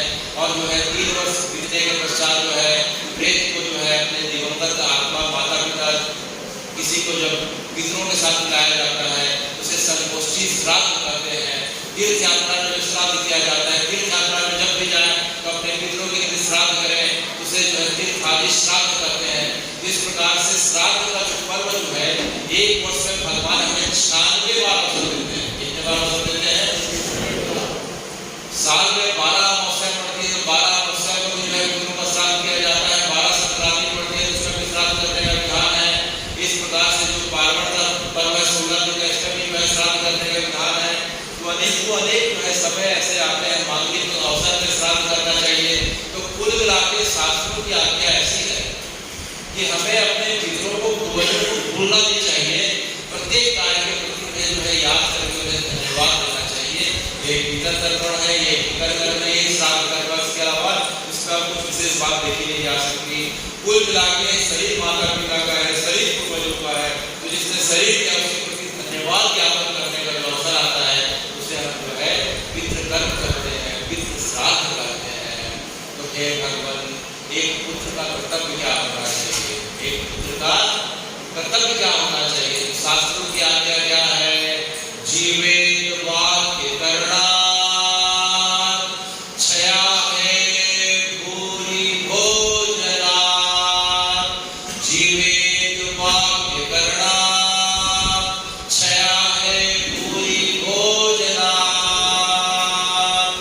गायाम पिंडदानश्च त्रिभिः पुत्रस्य पुत्रेति। अर्थात एक पुत्र का कर्तव्य क्या है, हे भगवान, पुत्र का कर्तव्य क्या होना चाहिए, पहले जान लें कि पुत्र क्या होता है, पुत्र किसे कहते हैं। पूनामक नरकाल ताड़यति पुत्र, अर्थात घर में जो जन्म लिया हुआ जो बालक है वह अपने कर्मों के माध्यम से माता पिता को, अपने पूर्वजों को पूनामक नरक से जो रक्षा करता है, आगे के भगवत लोगों में भेजने का उपक्रम करता है, उसे हम क्या कहते हैं, पुत्र कहते हैं। पूनामक नरकाल ताड़यति पुत्र, तो जो पूनामक नरक से अपने माता पिता की रक्षा करे वह पुत्र हो गया। और जो है इसके 3 लक्षण बताए गए हैं। जीवेत वाक्य करना, अर्थात माता पिता के जीते जी उनके एक एक जो है आज्ञा का अक्षरशः पालन करे। किसी बात में असहमति है तो ऊंचे शब्दों में, ऊंचे स्वर में बात ना करे, अतः श्रद्धापूर्वक उनके नीचे बैठते हुए अपनी बात को रखने का प्रयास करे। तो जीवित वाक्य करना, अपने माता पिता की इच्छा का पूरा करे, अपने माता पिता के रुचि के अनुसार भोजन कराए, माता पिता को साल में एक बार, 2 साल में एक बार, 30 बार जो है इस प्रकार से गमन करे, तीर्थ यात्रा का लाभ प्रदान करे, और जो है उनकी रुचि का ख्याल रखे, उनके सुख दुख का ख्याल रखे, उनके पास दूर बैठ के 5-10 मिनट बात करे, संभव हो सके तो हाथ पैर की इस प्रकार से सेवा करे। तो इस प्रकार से माता पिता की आज्ञा का पालन करना पहला कर्तव्य बताया गया। जीवित वाक्य करना, जब तक जीवित है इस प्रकार से सेवा करे। और क्षया है पूरी भोजना, और जब माता पिता का शरीर जब पूरा हो जाता है, जब शरीर क्षय हो जाता है, तो हे भगवान उनके निमित्त जो है शास्त्रीय विधि के अनुसार 10 रात तक कार्य करे, क्रिया करे, 13वीं क्रिया करे, प्रत्येक पाक्षिक और मासिक पिंडा का क्रिया करे, और जो है 348 दिन के पूरा होने के पश्चात वार्षिक श्राद्ध करे, और उनके निमित्त जो है भगवत नाम का आश्रय लेते हुए उन्हें आगे के लोगों को पहुंचाने का इस प्रकार से उपक्रम करे। जीवित वाक्य करना, क्षया है भूरि भोजना। इसके पश्चात 2 वर्ष या 3 वर्ष पूरा हो जाए, हे भगवान गयायाम पिंडदानश्च, तब गया जी में जाके, कहाँ जाके, गया जी में जाके अपने पूर्वजों के निमित्त क्या करें, पिंडदान करें। तो हे भगवान गया जी की महिमा इतनी क्यों गाई जाती है, गया जी की महिमा इसलिए गाई जाती है क्योंकि भगवान के वहां चरण पड़े, क्या पड़े हैं, जिसे हम किसके नाम से जानते हैं, बताओ नहीं विकास, विष्णु पति के नाम से जानते हैं। भगवान ने जब वामन अवतार लिया था तो बाली से 3 पद जब भूमि मांगी थी, तो पहला पद जो भगवान का पड़ा, पहला कहाँ पड़ा था, प्रथम पद गया, तो पहला पद कहाँ पड़ा था, गया जी, जिसे विष्णु पति कहा जाता है। और दूसरा हम सुनते हैं कि व्यास नाम का व्यक्ति था, उसने ब्रह्मा जी से तप करके ऐसा वरदान मांगा कि हे ब्रह्मा जी, कोई व्यक्ति मेरा दर्शन करे, उसके पाप नष्ट हो जाए। तो जो संसार के व्यक्ति जो इस प्रकार से जो पाप करते थे, आखिरी में जो है उस व्यक्ति का, व्यास नाम के व्यक्ति का दर्शन करके पाप मुक्त हो जाते थे। तो स्वर्ग में सभी की संख्या बढ़ते गई, पृथ्वी का स्वर्ग में इस प्रकार से संतुलन बिगड़ने लग गया।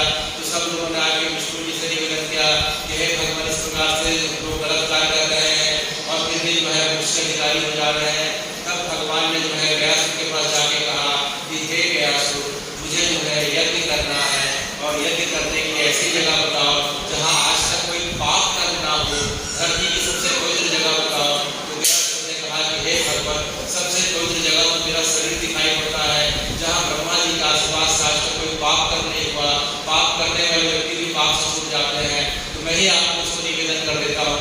तो व्यास नाम के व्यक्ति ने अपना शरीर को त्याग करके भगवान के श्री चरणों में अर्पित कर दिया।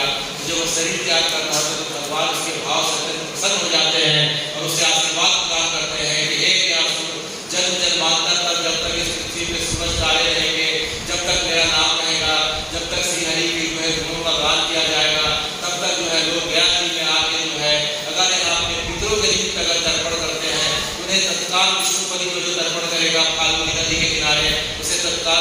पदी भी प्राप्त हो जाएगी।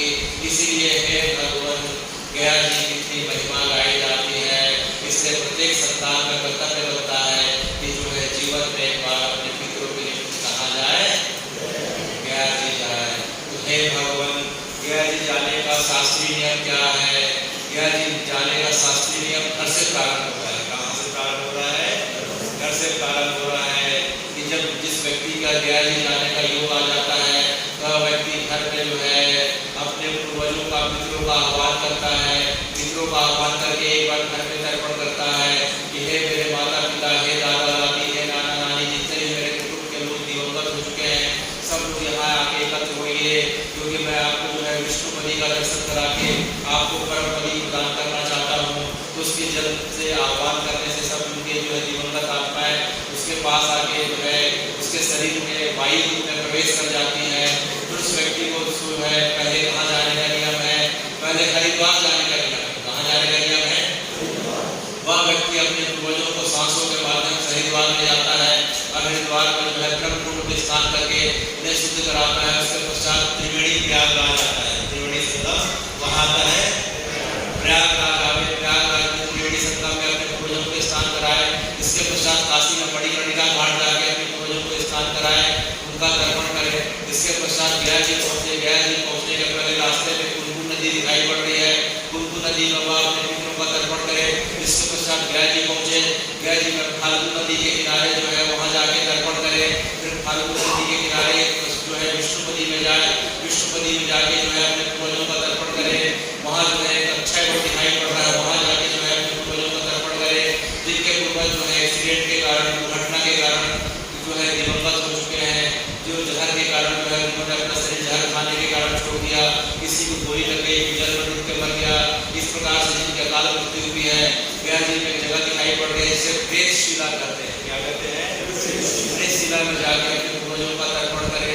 प्राचीन काल में गया जी में 360 स्थान जो है तर्पण के बताए जाते थे। वर्तमान में जो है करीब करीब 48 स्थानों पर तर्पण किया जाता है। इन 48 स्थानों पर तर्पण करने का विधान है। अगर 48 स्थानों पर तर्पण करने का 16 दिन का समय नहीं है, तो अगर एक दिन का समय है, तो मात्र जो है 3 जगहों पर तर्पण करने से या 4 जगह पर तर्पण करने से उनके पूर्वजों को परम पद की प्राप्ति हो जाती है। पहले फाल्गुनी नदी के किनारे तर्पण करे। उसके पश्चात जो है प्रेतशिला पे अगर किसी के घर में एक्सीडेंट हो गया तो वहाँ जाके करे। विष्णुपदी में तर्पण करे और जो है अक्षय वट में जाके तर्पण करे। तो जो है पूर्वजों का क्या हो जाता है? उद्धार हो जाता है, परम पदी को प्राप्त हो जाते हैं। तो हे भगवान, अगला सवाल आता है कि अगर माता पिता जीवित है तो क्या हम गया जी जा सकते हैं? कभी हम इस प्रश्न का उत्तर सुनेंगे। तो इस जन्म के माता पिता जीवित हैं, बहुत अच्छी बात है। इसके पहले हमारे लाखों जन्म हो चुके हैं, तो जन्म के माता पिता के जो है कल्याण के लिए हम गया जी में जाके तर्पण कर सकते हैं। और अगला सवाल आता है कि जो है इसके अलावा जो है गया जी में जो है जाने के बार बार विधान बताया गया है। एक बार गया जी आता है उसे तर्पण करना चाहिए कि घर में तर्पण नहीं करना चाहिए। अक्सर जो है गया जी आने के बाद अपने पूर्वजों का तर्पण करना छोड़ देते हैं। इससे तर्पण करना चाहिए। किस जन्म के माता पिता का तर्पण हमने किया, अनेक जन्म के जो माता पिता हैं उनके लिए तर्पण करना चाहिए। हमने जब गया जी में जाके तर्पण किया तो हमारा भाव जितना था उतना जो है हमारे जो है पितर आगे की लोग जाएंगे, कोई महालोक हो जाएगा, कोई जन लोग हो जाएगा, कोई कप लोग हो जाएगा, कोई सत्य लोग हो जाएगा। हमारे श्रद्धा के अनुरूप जो है एक एक लोगों में आगे बढ़ते हैं। हो सकता है उस समय हमारी उतनी श्रद्धा नहीं आई हो, तो जो है बाकी समय हमें तर्पण करके उन्हें जो है आगे के लोगों में भेजने का प्रयत्न करना चाहिए। और इसके अलावा जो है हमसे साल भर में जो है अपराध होते रहता है। चलने से चीटियाँ जो है हमारे पैर में लगती हैं, पीठ बदल के इस प्रकार से हो जाते हैं, रास्ते में हमसे किसी का एक्सीडेंट हो जाता है। और साल भर में हमारे घर में हमारे भाई बंधु कुटुंब का इस प्रकार से, कुटुंब के लोगों का इस प्रकार से स्वर्गवास होते रहता है, तो उनके लिए भी हमें तर्पण करना चाहिए। तो कुल मिला के हमें तर्पण की क्रिया को कभी छोड़नी नहीं चाहिए। इस प्रकार से गया जी में क्या, हे भगवान आपने श्राद्ध किया है, राम जी ने गया जी में श्राद्ध किया, भगवान कृष्ण ने गया जी में श्राद्ध किया, पांडवों ने गया जी में श्राद्ध किया। तो हे भगवान, राम जी ने कब श्राद्ध किया? राम जी को जब अपने पिता का जो है इस प्रकार से पता चलता है तो गया जी में जानकी जी के साथ जाके वहाँ वीर ब्राह्मणों को बुला के फाल्गुनी नदी के किनारे बुलाते हैं और ब्राह्मणों को भोजन के लिए बैठाते हैं। रसोई तैयार होती है। सीता जी को जब परोसने का समय आता है तो सीता जी जाके छिप जाती हैं, राम जी परोसते हैं। जब ब्राह्मण चले जाते हैं तो राम जी ने सीता जी से पूछा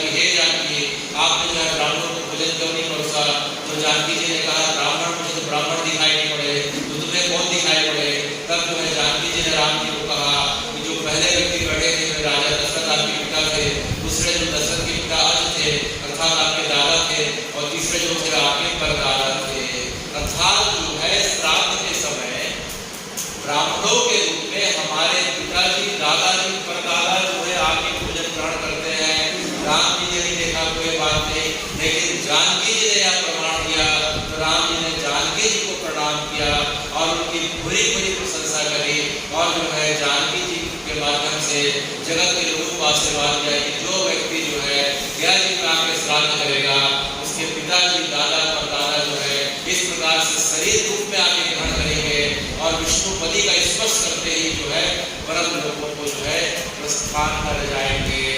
तो क्या कोई सन्यासी है, कोई यति है, क्या वह भी जो है गैर में जाके जो है तर्पण कर सकता है? निश्चित ही तर्पण कर सकता है।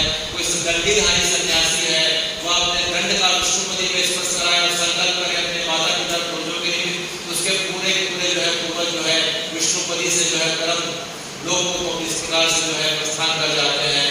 कोई दंडीधारी सन्यासी नहीं है तो अपने दाएं हाथ के अंगूठे को जो है अपने दाएं हाथ के अंगूठे से विष्णुपदी का स्पर्श करके अपने मित्रों के कल्याण के लिए प्रार्थना कर सकता है, वे परम पति को प्राप्त हो जाते हैं। तो हे भगवान, इस प्रकार से जो है श्राद्ध की महिमा गाई गई है। तो यह श्राद्ध जो है महोत्सव का समय है, श्राद्ध हमें करना ही चाहिए।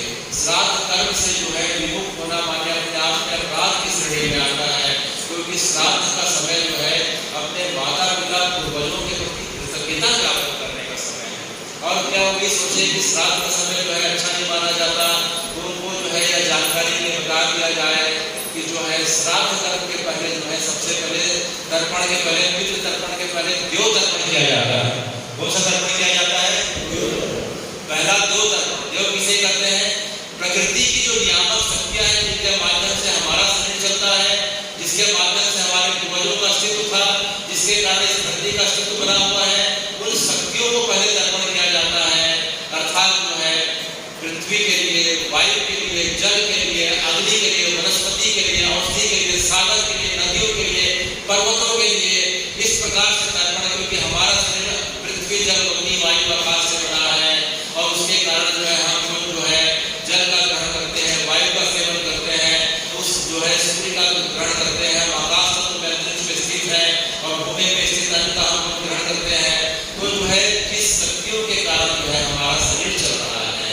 उन वनस्पतियों के लिए, औषधियों के लिए, पृथ्वी के लिए, जल के लिए, वायु के लिए, आकाश के लिए, सूर्य के लिए, चंद्रमा के लिए, इन सब के लिए किए गए तर्पण को क्या कहते हैं? देव तर्पण कहते हैं। उसके पश्चात ऋषि तर्पण आता है। क्या तर्पण आता है? हमारी परंपरा ऋषि परंपरा है। सनातन की परंपरा क्या परंपरा है?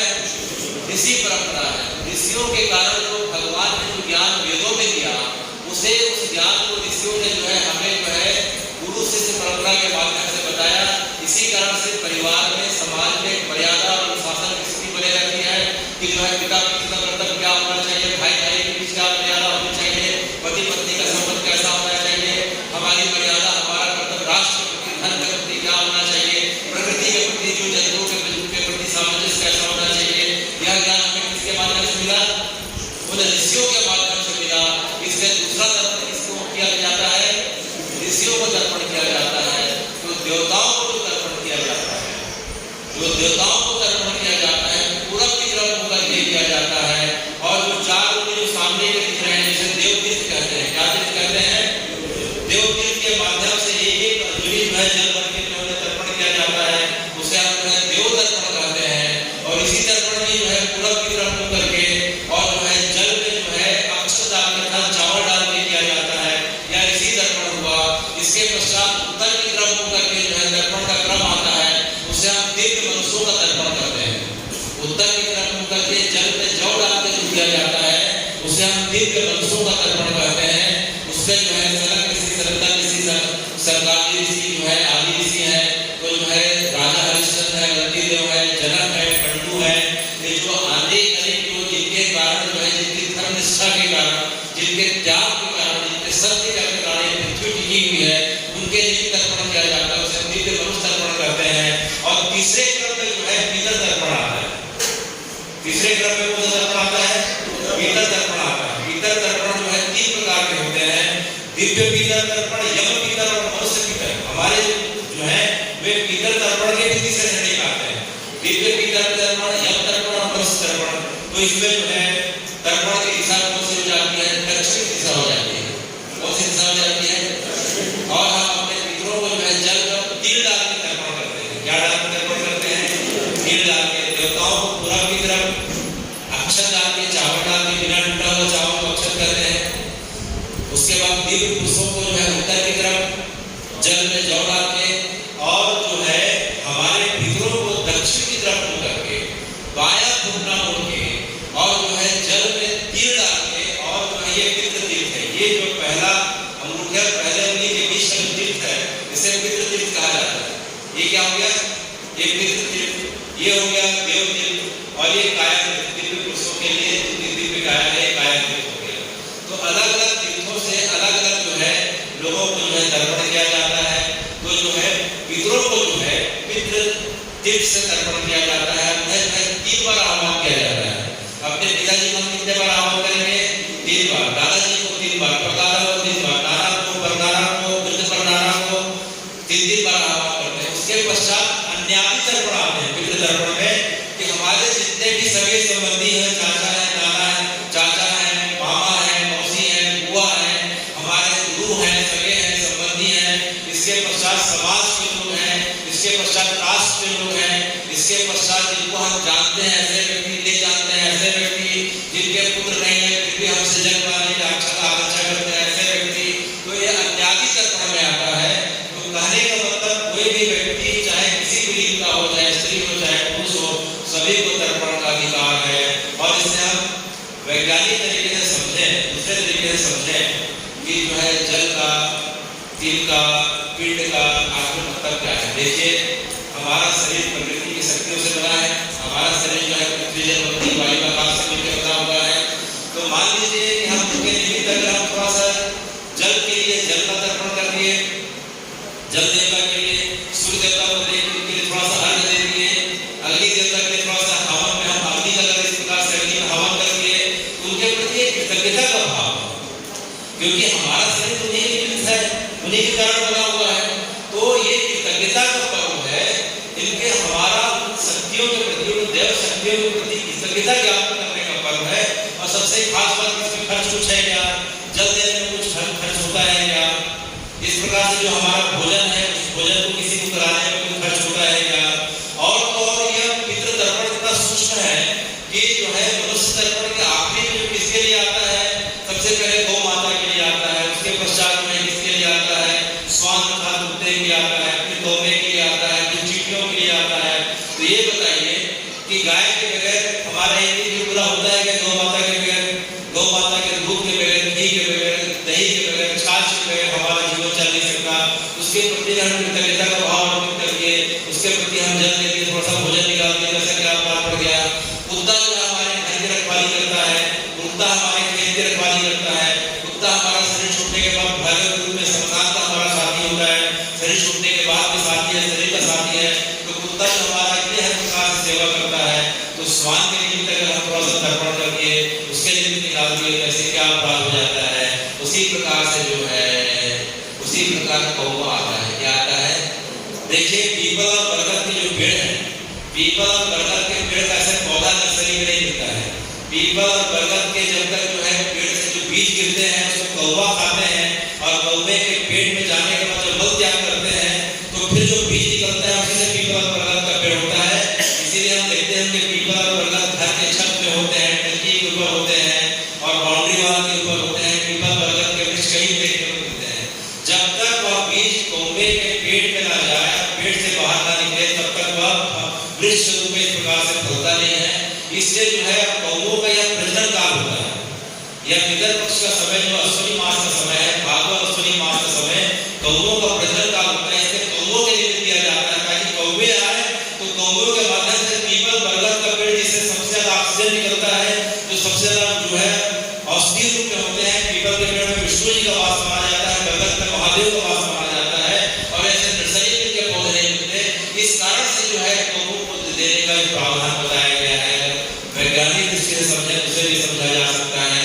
चींटियों के लिए, कीट पतंगों के लिए इसलिए देने का नियम है क्योंकि हमसे दिन भर जो है हमारे पैर से जो है स्पर्श से जो है चींटियां हमारी जो है खत्म होते जाती हैं। कीट पतंगों का हम जो है मच्छर को मार रहे हैं, कीट पतंगों को मार रहे हैं। तो हमसे रोज भक्त अपराध बन पड़ रहा है कि जो है इन सूक्ष्म जीवों का हमसे अपराध हो रहा है। खाने पीने के सूक्ष्म जीव हमारे पेट के अंदर जा रहे हैं। इन अपराध के समय हेतु जो है हमें इनका तर्पण करना चाहिए। चींटी के लिए हम सरकार निकालते हैं, चींटी के लिए हम थोड़ा सा जो है भोजन निकाल दिए तो हम देखते हैं चींटियां झुंड में आके ले जाती हैं, तो वे छत के ऊपर के ले जाते हैं। मुल्ला भैया के घर के बगल में एक परिवार है जहाँ रोज घूमने आते हैं। भैया जो है कुछ क्या नाम उनका भैया को पता होगा?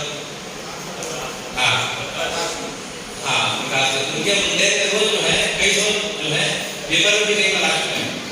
तो उनका भाव देखिए, रोज उनके पास आते हैं, उनके ऊपर पितरों की इतनी कृपा है। हम बोलते हैं ना 2 रुपए पितर आते हैं, तो अगर हमें जो है पितर के दर्शन नहीं हो रहे हैं तो भैया के घर पे जाके दर्शन कर सकते हैं।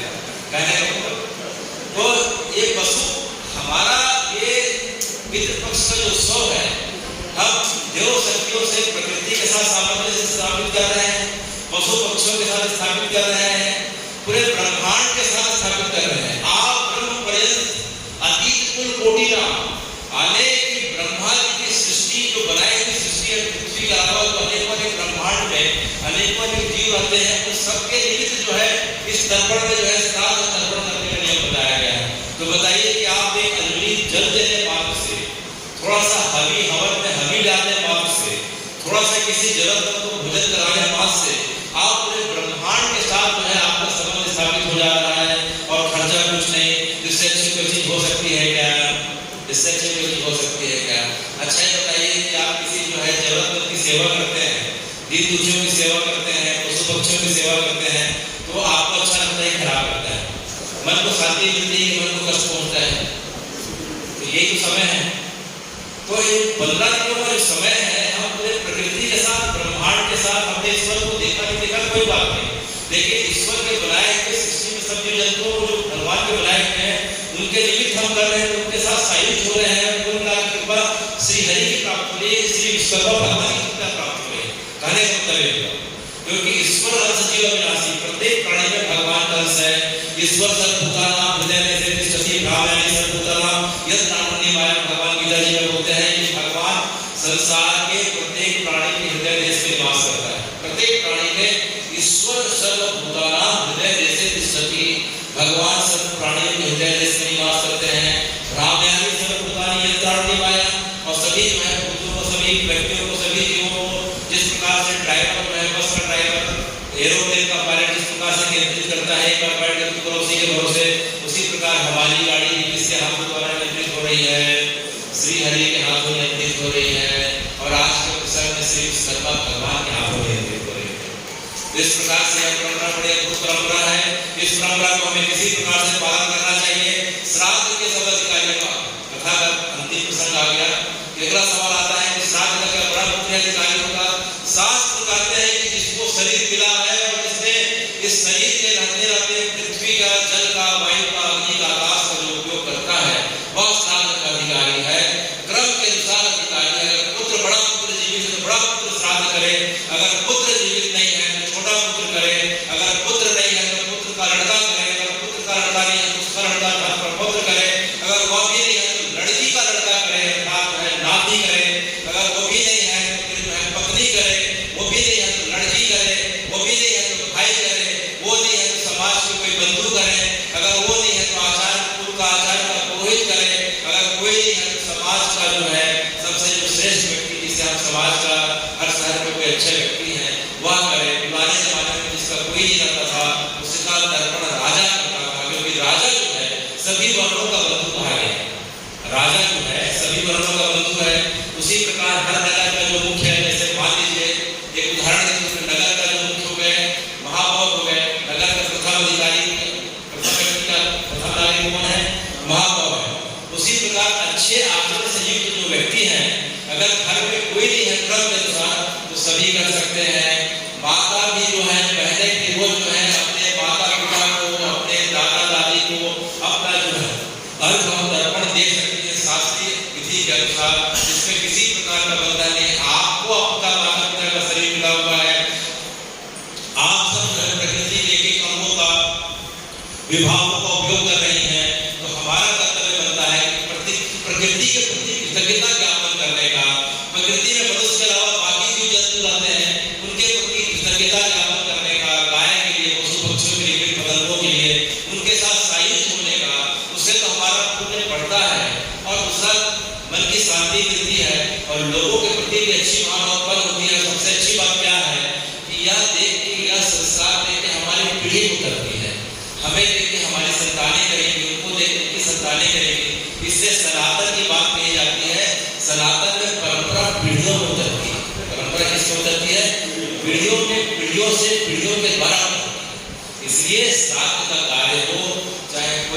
शासकीय विधान हो, चाहे 10,13वीं का कार्य हो, चाहे पितृपक्ष का कार्य हो, इसमें किसी प्रकार आलस्य नहीं करना चाहिए।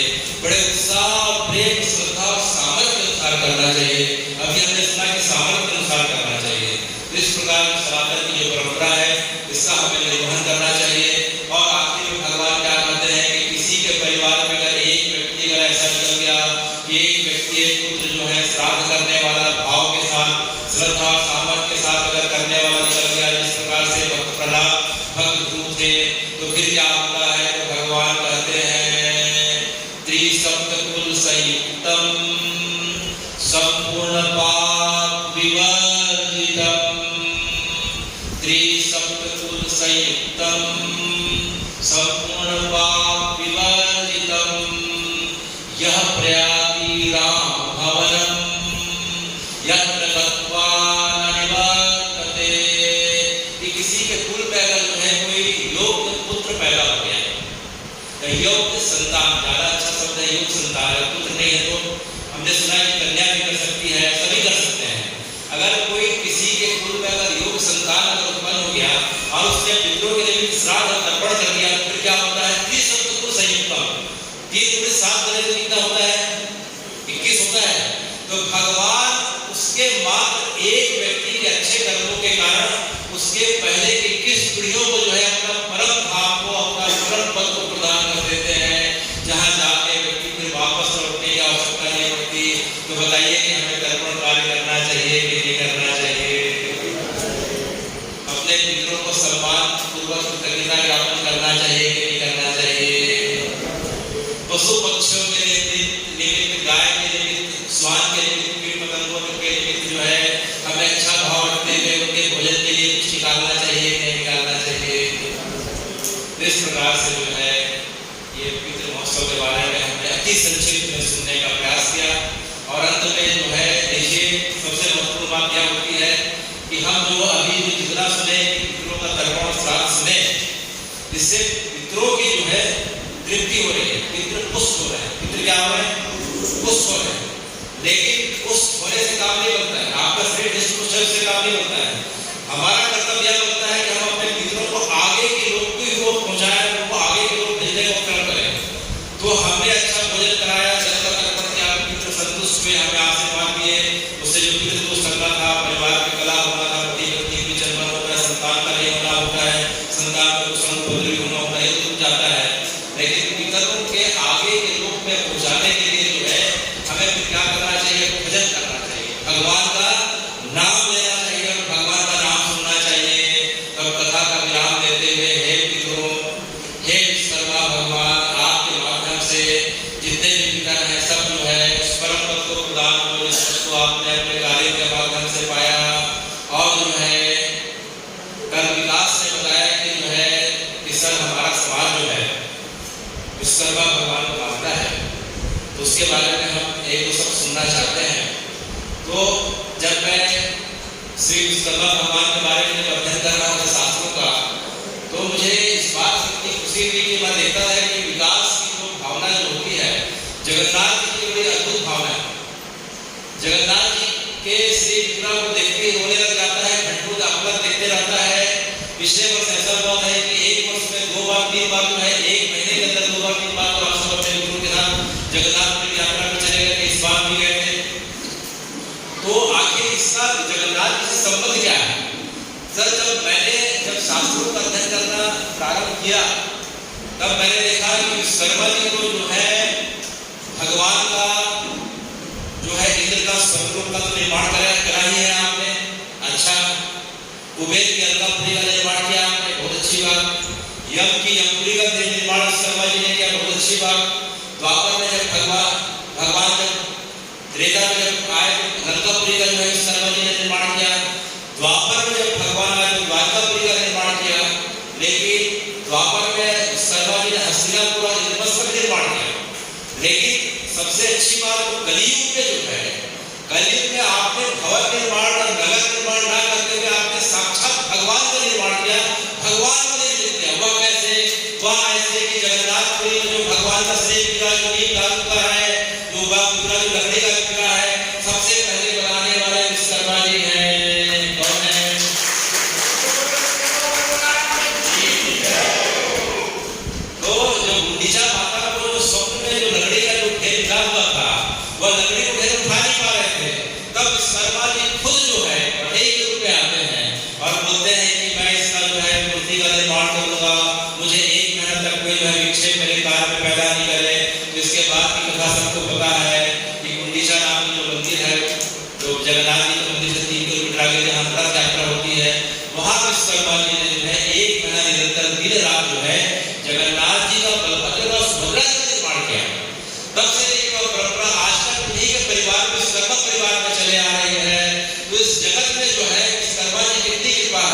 कि बाकी समय तो भगवान के भवन का नगर का जो है निर्माण करते थे, इस समय तो साक्षात जो है श्री हरि कृष्ण जी को साक्षात हमारे प्रभु जगन्नाथपुरी में लाके विराजित कर दिए हैं। इससे विश्वकर्मा जी की जितनी प्रशंसा की जाए उतनी कम है, क्योंकि कलयुग में भगवान का जो धाम है जगन्नाथपुरी है, जिस प्रकार से जो है सतयुग में जो है बद्रीनाथ होता है, त्रेता में जो है रामेश्वरम होता है, द्वापर में द्वारका ही है, तो कलयुग में भगवान को विराजने वाले जो है श्री विश्वकर्मा भगवान। इसलिए आपके समाज को और आपकी परंपरा को बहुत बहुत साधुवाद कि आप इतने अच्छी परंपरा में आपका जन्म हुआ है, आप इतने अच्छे परंपरा में कार्यरत हैं। इसलिए अपनी परंपरा का सम्मान करते हुए, विश्वकर्मा भगवान की परंपरा का सम्मान करते हुए अपने वंश परंपरा को, अपने कुल गौरव को और अच्छा जो है मजबूत करने का और बढ़ाने का और दृढ़ करने का प्रयास करें। उसी क्रम में पितरों की बात हमने सुनी कि कम से कम अभी पितरों का 1 हफ्ते का समय बाकी है। 2 अक्टूबर को अमावस्या पितृ अमावस्या का समय जो आएगा उस पर खुला दिया कि जो है स्वधाम समिति की तरफ से रुद्री मंदिर में रुद्रेश्वर महादेव में इसी जो है एक आख्यान का फिर से आयोजन होगा। आपसे अनुरोध है कि आप भी वहाँ आके जो है सुनने का कष्ट करें, जो बचे हुए हैं उन्हें बताने का प्रयास करें, ताकि हम किसी भी प्रकार से अपने पूर्वजों के साथ जो है हमारा साहित्य हो जाए। क्योंकि पूर्वज सबसे पहले भगवान अपने पहले जो है पूर्वजों के स्थान प्रदान करते हैं। इससे पृथ्वी लोग के ऊपर जो है पूर्व जो है पितर लोग है, उसके ऊपर स्वर्ग लोग है। पृथ्वी के बाद हमें सबसे पहले अपने पितरों के पास ही जाना है। तो पितरों की जब तक कृपा नहीं होगी तब तक भगवान की कृपा नहीं हो सकती। तो जब तक हम पितरों के बारे में नहीं जानेंगे, श्रद्धा उत्पन्न नहीं होगा, श्रद्धा उत्पन्न नहीं होगा तो पितरों की कृपा प्राप्त नहीं होगी। तो जो है श्रवण करने से जो है हमारे अंदर श्रद्धा और प्रेम का भाव आता है। तो 2 अक्टूबर को बुल्ला भैया के श्री अशोक पवार जी जो मेरे अग्रज हैं और अंतरी में 24 वर्षों से उनके साथ मेरा जो अटूट संबंध है उसको मैं शब्दों के माध्यम से जो है व्यक्त नहीं कर सकता हूँ। उनकी जितनी मेरे ऊपर कृपा रही है, उन्होंने जितना मुझे समय में जितना सहारा दिया है, और उसी के क्रम में जो है विकास के साथ मेरे भाई कमलेश भाई से जुड़े हुए हैं। और इस कार्यक्रम में जो मुख्यालय विकास और उनका आपका समाज और हमारे जितने मित्रगण हैं जो सवेरे जो अभी पिछले 9 दिनों से समाज में जो आपको आज सुने हैं, ये पिछले 9 दिनों से हम जो है भारत स्वीको है वहाँ पर इसकी चर्चा करते हैं। इससे जो उस चर्चा के मुख्य आयोजक जो है श्री संजू भैया है, संजू यादव जी जो है, डॉक्टर श्रीकांत जाजू है, राठी जी हैं, नापुटिया जी हैं, ये सब रोज आके जो है वहाँ श्रवण करते हैं। जो हमने जितनी बातों को सुना है लगभग सब इन्हीं बातों की चर्चा होती है। इस प्रकार से मैं आप सभी उपस्थित लोगों का धन्यवाद करता हूँ कि आपने जो है धैर्यपूर्वक इतना लंबे समय तक जो है सुनने का प्रयास किया। तो आप सबको प्रणाम है, विश्वकर्मा भगवान को प्रणाम है, उनकी परंपरा को प्रणाम है। और आखिरी में हमने सुना कि जो है तर्पण करने से पितर तो पुष्ट होते हैं, लेकिन आगे भेजने के लिए हमें भजन करना पड़ता है। तो आखिर में भगवान के नाम का संकीर्तन और उसके बाद मैं कथा विराम देता हूँ। अगर समय हो तो हम तर्पण किस प्रकार से करते हैं, 5 मिनट की विधि है, उसे विकास शर्मा आप सबको बता सकते हैं अगर आप लोग की आज्ञा और अगर आपके पास समय हो। तो आखिर में भजन करते हुए हम आगे बढ़ रहे हैं। हरे कृष्ण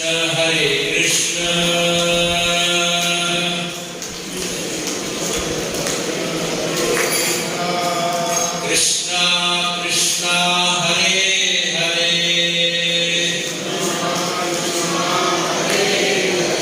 हरे राम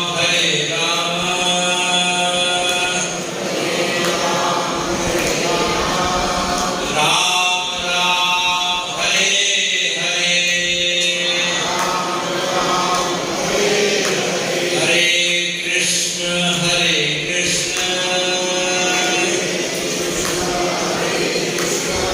कृष्ण कृष्ण हरे हरे, हरे राम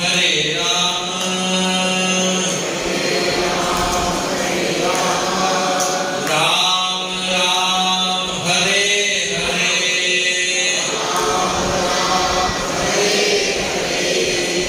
आप सबको बहुत बहुत धन्यवाद। और आपके जो समाज है श्री ग्रामीण ब्राह्मण समाज, उनके संरक्षक श्री भूमिराम जी शर्मा, श्री विधारी